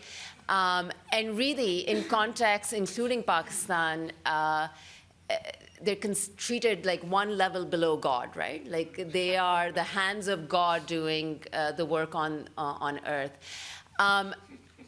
So I don't know that I have an answer. I do know, and my colleague Shahid Shamim and I were just talking about this at dinner last night, about times where the physician has had to take a paternalistic, what would be considered, and negatively so in the Western context, a paternalistic approach that was really for the safety and betterment of the patient. So almost overriding something. And I'm sure he'll talk about that more when he gives his talk. But I think that is an important thing to consider, that it's certainly, we can do no harm, right? And that has to take precedence. The oath takes precedence over everything else. Yes. Yes, please. Thanks, Kulsum. Hugely engaging and has, again, great quotes at the end. We've all been faced with moral dilemmas ourselves and been faced with two choices, and probably many times we've all taken the easy way out and rationalised that to ourselves. Do you bring this into your teaching for the students here about rationalisation, and how do you help them learn and manage those conflicts they will have as they try to move towards an easy answer? Yes, so using cases, using real cases very much, and own practices. One of the first things I say is that I really am scared of the day where somebody points a finger at me and says, well, that's the decision that you took, and you took the easy way out. And they would be right in doing so. So sometimes it is about laying the soul bare and that idea of being a role model and actually sharing instances and that difficult navigation. So if not my own cases, things that others have grappled with to show that that's the way that they took. And removing judgment from the situation, right? So we're aspiring to a certain ideal, but how we get there is also important. Thank you very much. It actually reminds me of something. I think it may resonate with your presentation today. I remember in the earlier days of my bioethics teaching, whenever I teach about moral theories and principles, then there will always be students coming up to me and saying that, well, it sounds like medical ethics and bioethics is so abstract. Mm-hmm. Then when we talk about the cases, then there will be students coming up to me and say, yeah, these are all the cases, but how do we actually make the decision? So what is the theoretical underpinning to help us with our decision procedure? And then nowadays, when I teach bioethics, right at the bat, year one, I would tell them, look, actually, you have to be part of the muscle training of bioethics is to be able to navigate the abstract and also the specifics, the particulars. That navigation it should be part of our muscle training. So I think that resonates with what you have talked about today. And being part of it is to be attuned and be aware of the cultural the sensitivity of our cultures and our traditions, religions, and our values and the shared values of humankind. So thank you very much for a very illuminating talk. Thank you. We'll now begin our third plenary session. Please join me in welcoming session moderator, Professor Susan Nectalon, former Dean and Chief Academic Officer of the College of Medicine of St. Luke's Medical Center, to introduce our third plenary speaker. Thank you very much, and welcome back. Are you okay?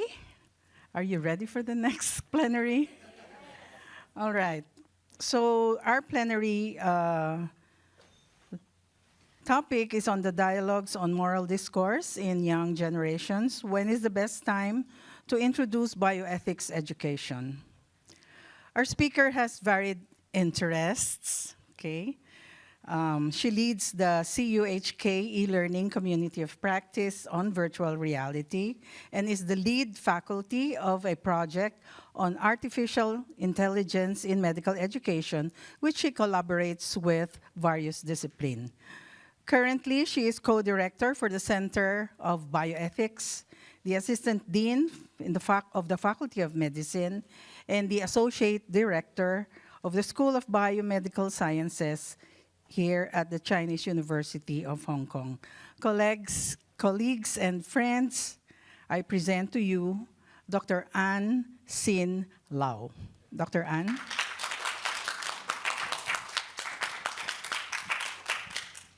Thank you, Susan, for your very kind introduction. And hello, friends. So once again, thank you for coming to Hong Kong, and I wish you enjoy your stay so far. It is my privilege to be here today, and also actually led the workshop yesterday, which we have a very constructive and also stimulative discussion. And yesterday I talked about artificial intelligence and also intelligent technology used in education. And today I'm going to slightly switch about a topic on, say, how early should we talk about what is the best time to introduce bioethics education. And since all the speakers try to clarify or confess whether they are bioethicists, okay, so I think I should also clarify myself as well. I'm a biomedical scientist by training, and I actually exposed to bioethics with a very special occasion, thanks to Professor H.K. Mindy, because I think more than 10 years ago when we started to establish the bioethics curriculum in the medical school, I got a privilege to be one of the pioneering team to join the education team. So that's actually how I started in contact with bioethics. But by that time, I was not really closely related to that, just like maybe deliver teaching and also join some training workshop. But eventually now, when I have more roles in education management, I start to realize that, and also have the chance to reflect my education journey and also the experience of students, that usually these are very crucial in shaping or improving our education practice. So I think for today's topic, that's how it comes with, I'll say, my experience and also sharing on this very important, and I think it's also timely topic. And to some extent, it also related or articulated with the talks before me, Michael and also Kusum, to some extent that there are some areas that we actually are quite aligned and also agreed on.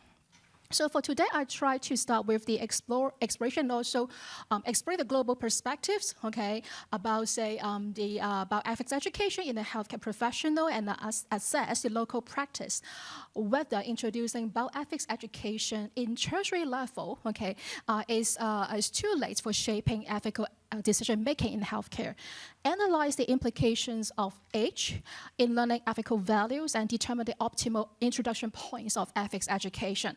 Now, so first of all, okay, I would like to ask every one of you a question. To your understanding, what is the time that you start hearing or you realize that students start exposed to bioethics education or ethics education in your country? How old are the kids, usually? When they are not the kids, they become adults. They were adults, right? That means they have entered to the university already after 18 years old. Then why? Why after 18 years old? Is it like they have more obligations, more civic responsibility or something? Probably yes, right? Because 18 years old is the official age that they can join military service, right? And also they can vote, right? So probably because of that. And more importantly is because of the curriculum, like we have professional curriculum with the requirement of introducing ethics education. So this could be the reason. Now, I also try to reflect on, say, the time when we introduced the bioethics education in the university, like in North America and also Europe, usually it's earlier, like it was introduced in around 70s, but in Asia in particular, it's around like 1990s, and in Hong Kong is actually probably like 10 years ago. But however, what I would like to emphasize is that we are talking about bioethics education in probably more systematically, like introduced in the medical or healthcare profession. But however, ethics and also bioethics education do exist in other professions as well, like law, philosophy, okay, and also social science. Now, however, I think when you trace back to the emergence of biomedical ethics, that it could be traced back to, say, as early as, say, World War II or even earlier because of the atrocities and also the tragic events happening all around the world. But when you look at the UNESCO, which exists in the world since 1945, not until 2005 they have started having a more systematic and also proposed a bioethics curriculum. And this is basically the list. But what they have added in 2024 is indeed the chapter about gender and bioethics, Unit 18 here. So why? Okay, so what is the purpose of this proposal? So according to the UNESCO, that the target groups, okay, the primary target group of core curriculum is still medical students. Okay, so I think maybe this is about in a more systematic way and make it like a mandatory or important, highlighted the importance of ethics education in the healthcare professions, and also it also mentions that ethics teaching is also introduced in an educational program, healthcare professions, law, philosophy, social science, etc. So what I would like to also have a very brief comparison, okay, like in the Hong Kong medical school, that we more or less started bioethics education around the roughly a similar time, and we have our own uniqueness in terms of our curriculum, but we are keep on evolving. I know that both sides of the university, we keep on improving our bioethics curriculum with the enhancement or introduction of humanities, professionalism, and also healthcare ethics.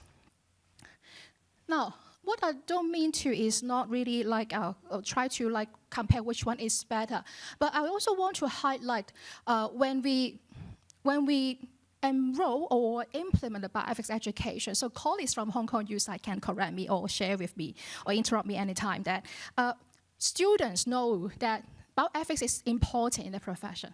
Okay? They know professionalism is important. But when it comes to the point like taking attendance, okay, something like that, they will feel like, oh, I don't want to take formal attendance, and somehow I may try to override that with some tricks. Or they feel like boring, okay, when they join the bioethics lecture. They know this is important. So I start from, say, a few years ago, I questioned and also asked myself and also discussed with my colleagues why the student feels so boring in studying bioethics. Is it like we deliver it boringly, or is it the case that they feel irrelevant? So we keep on improving our content, and we also see like find the students. Okay, usually they come. Of course, they come as a high school leaver. They already have established some of their own values. Okay, and it's quite difficult to change their mind, right? Change their perception on something. Somehow they also become adult, as you said. When they enter university, they are already 17 or 18 years old. And also, it is a matter of, say, longitudinal and also reflective learning process. It's not something that a knowledge that you tell them and they will accept that. This is something like it's a cumulative experience. The perception of bioethics, they feel like this is not something like science is not easy to master. And very often, they tend to become more binary. Just tell me what is right or wrong. And eventually, when they progress to the more like close to the clinical years, they start to say, okay, I just want to know, okay, what I should do to avoid being sued. So this is, well, we feel sad, like because what we enjoy in studying or learning about ethics is about the process, how we think, how we establish our argument, how we come to the point like eventually have this decision, but not jumping to the final conclusion. Language and medium of instruction, even though the students admit with brilliant English like performance, but however, when talking about local context and communication, they feel more comfortable to study ethics in Cantonese or discuss in Cantonese. Other speakers also mentioned about training about ethics requires a local context. And we reflect on that in particular in the past few years. I particularly feel uneasy because what we have learned, the way, the methodology that we learn is really based on Western ethics.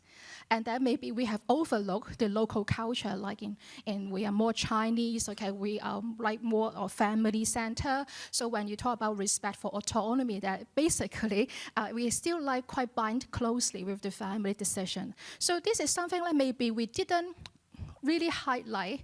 We just maybe naturally force a student to accept, okay, what is being established. Limited teaching capacity, and also that we, even for university, that we have to establish our teaching team to deliver a more systematic bioethics education.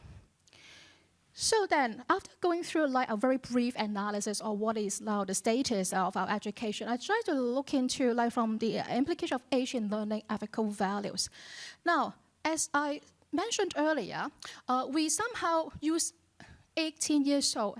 Seems to be like arbitrary or like a line, okay, to draw, not only because of the fact that they start to go into the university, but also that they have started to increase with the responsibility, civil responsibility, and they have the right to vote, something like that. But there was a study, okay, to try to stock take the age of people, okay, who believe, okay, what is the comment about the voting age, okay, and also on the right hand, on the left hand side is basically stock take like worldwide, like the age that people can can cast their vote. So you can see the range from say 16 to 21 years old. And on the right-hand side is basically a survey on teenage, which the question asks, people are able to vote in general election in Britain at 18 years of age. At what age do you think people should be able to vote in general election? And some people even opine that 11 years old. So, of course, that we have freedom, okay, that we have our freedom to express our opinion, but there must be some reason that people think that they should be allowed to vote earlier. Or some people may think that, okay, they should reach certain maturity, and maybe 18 years old is not the perfect time, maybe 21 years old is much better. So we can see the landscape, okay, about that. Now, but however, what I would like to highlight here is that it is just a basic example, because in particular in the worldwide ever-changing political, economical context, that basically there are many things that we encounter every day. And making a decision is not just about like a medical professional, say, requirement. It's basically every one of us, or every one of us in the society, that we have to make a decision every day. We encounter life or death, like issues, even like before 18 years old. So why we have to deter all these education to, say, after 18 years old? And also, when we teach a student in bioethics, that usually we ask them to write a reflection essay, or maybe they were required to discuss in the classroom in tutorials, that very often they are quite reluctant to respond. So friends and colleagues, can you share with me, okay, according to your experience, that why are the students reluctant to respond in, say, our bioethics tutorial sometimes? One of the reasons is that they don't want to be put under the spotlight. Some of them don't want to say something wrong. They're perfectionists, okay, selected, okay, by nature. And therefore, what means to you, like, is it meaningful? Like at their relatively quite well-established mindset, to ask them that to admit that you are wrong. Sometimes your values could be wrong, or maybe you can try to reflect your value. Well, I think it's not absolute. I think some students actually quite appreciate the process, but in most of the time, they see studying would be like something like quite instrumental. They want to get a pass in most of the time. So therefore, and also in many countries, that basically they have integrated bioethics education and with, say, civic education, but actually I feel like they are quite different, because bioethics education deal with the moral principles and also ethical dynamics, but for civic education, they focuses on right, responsibility, and also participation in a democratic society. So bioethics actually highlights the importance of cultural, regional, and moral sensitivity, which a number of speakers have already also in line with this agreement. So then I started to think, okay, what is the egg and chicken, okay? Which one should go first? Should we first develop our so-called moral cognitive, okay, cognitive awareness, and then start to learn about ethics, or is that like learning about ethics can shape, okay, the way that we think? I incline to agree with the latter, okay, but there's nothing like absolute as well. But there are actually prerequisite view and also developmental influence view, which the children need to reach a certain level of cognitive development to grasp the abstract of ethical concepts. Now to this, okay, do we or are we underlook, okay, the kids, their capability? Is that like they cannot understand these after they are they have reached 11 years old? Why 11 years old? Could they understand that even before that? Or maybe this could be something like a progressive period that they learn. So that also benefit their studying of ethics and also bioethics. And the other point of view is developmental influence view. Is studying bioethics itself shapes moral reasoning and cognitive growth, okay, even at earlier stage. As I said, I incline to agree with this view more, because exposure to age-appropriate ethical discussions can foster empathy, critical thinking, and also perspective taking, which are core components of cognitive and moral development. So I start to try to evaluate, because I really become more into the work of bioethics education in the recent years. And one of my interests is really to promote bioethics. It's not just in university level, but also to the community. So I start to to conduct or to assess across the world, like what is this? Is there any systematic analysis about the introduction of bioethics curriculum in the secondary school, in the high school? Luckily, there are actually some of the studies covering that. This is the one, okay, published in the Hastings Center report in 2015 that the teaching bioethics at the school level was mentioned.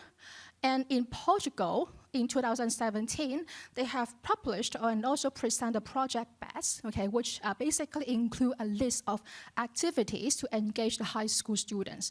So what they have highlighted, which is quite interesting and also important, even for us in introducing the bioethics education in the university, is that things has to be taught in context, and also we have to adjust the content and also level according to their age as well, using a suitable method to teach them. So I quite appreciate the details of the Project BEST, which was initiated in 2011. And recently, there is a paper published by a team in Mexico. They actually also start to have more systematic curriculum in pilot in some high school in Mexico as well. And you can also see like some other countries, most of them, they don't have a very unique or separate or standalone bioethics curriculum or course in high school. But usually they were integrated to philosophy, religion, science. I mean, most of the time it's science. I think it's quite natural because bioethics discussion also stem from becoming more complex when we have the scientific advancement. In the UK, also I'm back, okay, in some science subject. So the highlights, okay, about the high school bioethics education is that it has been increasingly recognized as a crucial component of high school curricula and also help shaping the ethical awareness, decision-making skills. And this is the important values, okay, to shape them to become a responsible future citizen. It is not a standalone subject, and in Mexico, it was considered as pioneer. In Germany, it was being introduced in one of the states, okay, in the high school curricula. And in Hong Kong, we have integrated or mentioned or discussed some of the topics in our liberal studies, which has phased out in our local like diploma, high school diploma examination and replaced by the citizenship and social development. And in Taiwan, it was integrated to life education. I don't want to criticize or judge, okay, whether this is right or wrong. But to me, I do see the value that to make bioethics as a standalone subject, because it itself is a very fruitful subject, just like yesterday when I talked with Pacifico, okay, that indeed, have we ever think about like the hospital design could be like having a bioethical value in it, because I just had the chance to visit a newly built hospital yesterday, and then they explicitly mentioned that the design is considering the Chinese culture, having a family staying with the patient. So in the ICU ward, apart from the fact that it can be quickly converted to become an operation theater, at the same time, the design of the OT is basically allowing the family to stay with the patient. So basically, it's a very interesting subject, could be related to architecture, the health system, policy. There is a very big thing. And well, of course, when we talk about like medically related, that we may naturally think that it's important to start or introduce it in the higher education. But however, the way that we think, the critically criticized things should not be started or trained during the university level. It should be trained even earlier. So the advantages of introducing it at high school curricula is that we can engage students in the more traditional subjects, covering a range of skills. As I said, about ethics is not just about like topics related to health and medicine, but also like the research skill, argumentation, writing, public speaking, and also expose them to a variety of career opportunities. So very often when we talk about bioethics, that we may naturally think the healthcare profession. But bioethics is, of course, is a stream of ethics that it also cover the other areas. So I think currently the students are really lack of sensitivity or even like the understanding when they choose a subject that they usually not quite understanding the subject at all. And also one topic could address big question. The high school students already have or will face bioethical questions in their personal, family, and civic lives. So this is also extract from the project BEST, and you can see the list of topics that they have introduced, including cloning, obviously this is advanced technology, stem cell, genetic and also genetic engineering, scientific research, beginning of human life, end of life, climate and sustainability. So these are all just only medically relevant, but they are actually quite timely topics that should be discussed every day. And you can see their proposal of using movies and also books to introduce these topics, which are quite appealing to me. We don't have to ask the student to look at the guidelines or policy, but they can naturally impress them with movies and also stories. So teaching in context matters. In particular, in one of the publications by the Mexico group, they highlight that local cultural beliefs and practices ensure that the bioethical discussions are not only academically rigorous, but also socially and culturally relevant. And the context-sensitive approaches to bioethics education can yield positive community impacts and contribute to sustainable development goals. So which I fully agree with their views. So in the coming maybe 5 to 10 minutes, okay, just want to share what we have done.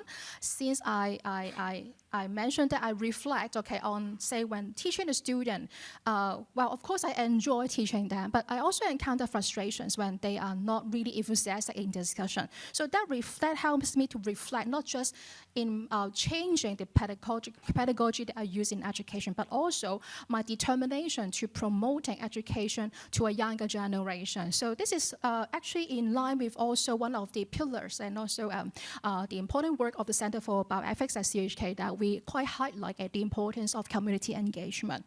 So after the COVID, because Roger and I actually assumed this co-directorship in around, say, during the COVID time, I guess, right?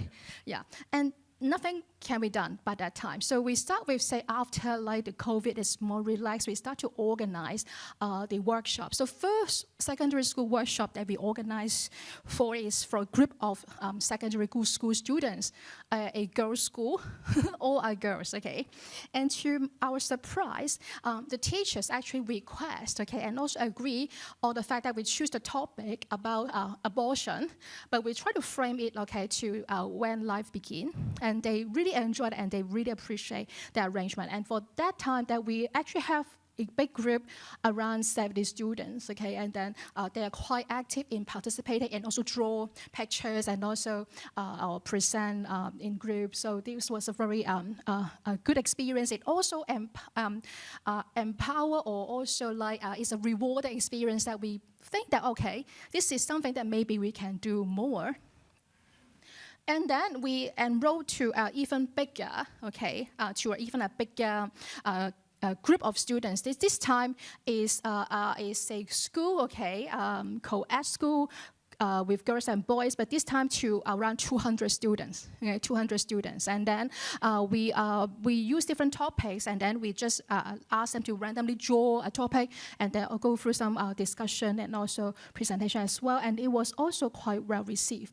But however, workshop still have its limitation because of the fact that well, we had a very big group of students. It's quite challenging, okay. And we also got a chance to be invited by the Society of the Student from the university, and then they organized the debate competition. So this is another format that we find that quite interesting. And indeed, the questions set by the students are very challenging as well. And what's impressive is that the high school student actually can correctly apply the bioethics principle when they do the debate. They're quite well trained in high school, indeed. So that actually proves that they also have, if we call it cognitive maturity, that the high school student actually is also a group of students that is well trained, okay? And also at least they have some understanding of this, and they have the capability to debate on these complex bioethical dynamics. Even some of these are hypothetical and also over-exaggerated, but it's still quite a very fascinating experience. movie screening. Okay, movie screening to a high school, and then we talk about a movie which was quite viral earlier, I think this year or last year, The Last Dance, okay, which is about more centered to a family relation, and also through the funeral, okay, that the format that they run the funeral, that how it eventually resolved the conflicts of the family members. And also, we eventually, recently in this summer, we even rolled out even a bigger project. A school approached us and want us to host a bioethics day in their school. And the teacher eventually requests, how is it possible that for a center to host activities for 700 students from secondary school 1 to secondary school 6? That means a whole school for them. Wow, 600. Well, eventually, we think about like the trainer-trainer approach, that we train the student first, and eventually like we have the students lead the activities, that we have actually arranged through different formats of activities, including the trolley problems, that we ask the students just stand in the hall, and then we ask them questions, and they just move around, and the students would crazily, happily enjoyed it. That's for the more relatively junior student, and then we have the debate and also the workshop. So it was proved to be a huge success. And so we also start to do some collect some response from the students. So based on the response that they have collected, so most of the students find that the workshops are quite well organized. They were quite well received by them, interactive, and they learn the practical and also critical thinking skills. And they respond. Most importantly is that they respond that they will possibly enjoy and also would join similar activities in the future. So now reflect on, say, the experience that we run the workshop to the secondary school students, that we also start to reorganize our bioethics curriculum for the medical students. Okay, so these are the topics that we have recently fully revamped, and one of the highlights is that I think it's quite similar or aligned with the NUS curriculum, that we also introduce ethics, biomedical ethics, and also public health ethics in the interprofessional context, and also with the enhancement about ethics and humanities, communication and clinical skills. So we have students from the medicine, nursing, pharmacy, Chinese medicine, public health, and biomedical sciences, 700 students to divide into groups and learn from each other. And also, since the student hates lectures, right? And we organize that, and then we ask the student, okay, you have to listen and also view the lectures before you come to the tutorial. And very often, they may wait till the last minute or not even prepared at all. But however, what interests me is that really, these students, they are top scorers. They want to score marks, okay? So the incentive is that, okay, after you have viewed the lecture, before you join the tutorial, you get marks, and you have to answer a few quizzes, you will get marks, and then to make sure that they come to the tutorial with preparation.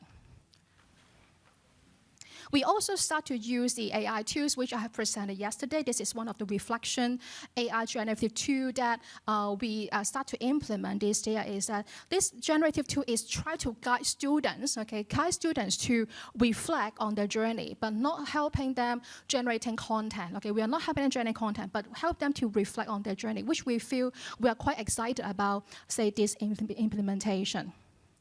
And also, experiential learning is also important, the soft meal workshop, and also invite the students to co-edit the newsletter with us.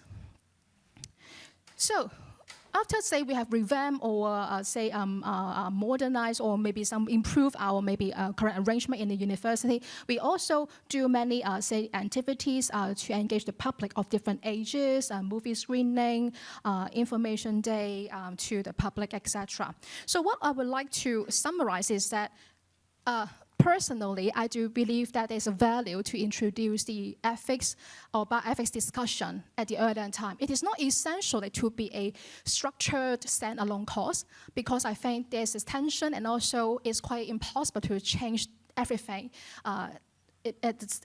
just suddenly. Then it takes time. But however, we see the importance and also the public request to have more bioethics education to the younger generation. The careful consideration about the formats of teaching, teaching in context, adequate training and resources are essential to make it happen. And the continuous reflection of education pedagogies, learners' experience, and our understandings of the learner's behavior shapes and improve our bioethics education. So with that, thank you very much for your time and listening. Thank you very much, Anne. Do you have any questions or any comments? Yes.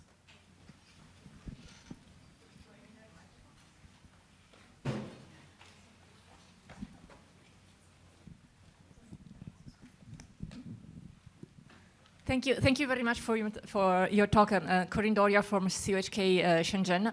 I really appreciate the question you have raised about the benefits of introducing bioethics topics before students enroll in college. I guess this also resonates with the place of medicine in general, medical-related topic in the school curriculum.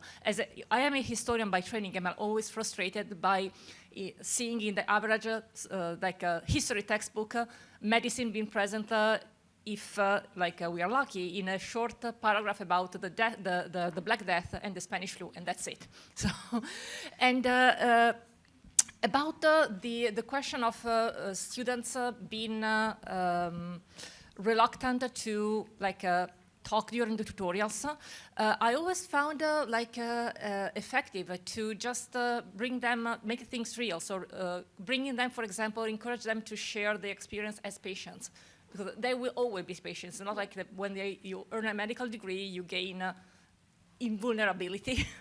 And also, when instructors share their experience as patients, this makes the environment less judgmental, and this is really effective to open up the discussion and make students share their ideas without any fear of being judged because, oh, I'm saying something wrong. Yeah, terrific. I mean, your sharing is really excellent, and I fully agree with you. But one of the things that I really didn't feel comfortable is that when we focus on our education, I mean in the tutorials or lectures in our setting, that usually the teachers, the students will naturally, yes, we will ask them to think from the patient's perspective. And also very often they start to think from a future medical doctor's perspective, which I feel is relatively immature, because what they want eventually to achieve is that, okay, what will be the ultimate decision? Okay, I just want to know with that. But lacking of reflecting their own value, even very simple value, how they will feel about that. If, say, this is the patient, this is your grandmother, this is your mother, okay, how would you feel? They try to avoid it. Probably because they're too young. They don't want to think about that, oh, my mother or parents will pass away. They don't want to think about that. They just try to avoid that. So they start to fall into the character, okay, I will be the future doctor. That is natural because we're training them as the future doctor, right? But I feel there's a gap, that lacking of that self-reflection in most of the time. And recently, as you realize that we have revamped some of the teaching activities, that when we talk about the advanced care planning, this time we actually ask them, we have a stack of cards.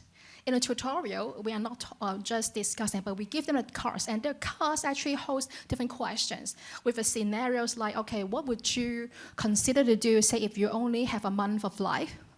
Okay, what is the person or things that you want to talk about?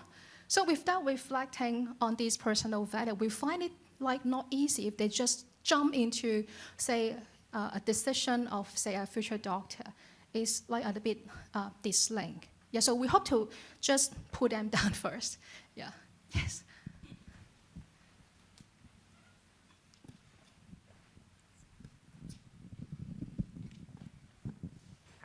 Thank you. I'm Emmanuel from the University of Hong Kong, so the other medical school in our city. So thank you, Anne, for your wonderful presentation. So early on, you mentioned that you have a bit of frustration over the students' maybe excessive instrumental approach to their education. I think personally, I encounter another frustration at my school is that, sometimes it's quite difficult to engage students so that they find, bioethics and the relevant topic relevant to them. And I'm not sure if this is unique in our school, but recently we have been admitting more students who were not born in Hong Kong, and some of them, they do not even speak Cantonese very fluently, and they encounter difficulty in engaging with what's going on in our city, in our local culture. And I think that makes it more difficult for us to cater for their needs and to design our curriculum. Yeah, Emmanuel, you are totally right. And also it reminds us indeed, when we teach the student, we naturally think that they are the same. They're at the same level, same background, same language competency. But maybe with your suggestion and also experience, it is also worth for us to talk about or think about cultural sensitivity in terms of teaching a student. That maybe we should divide them according to their ethnic background and also language competency.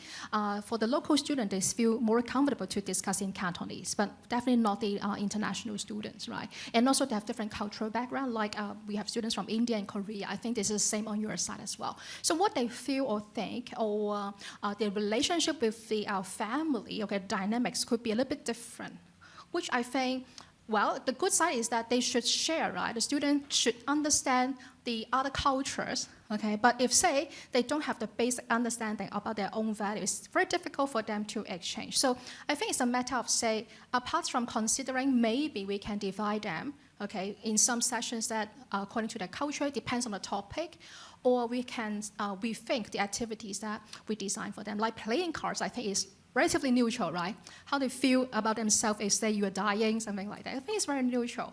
Yes, but really thanks for your sharing.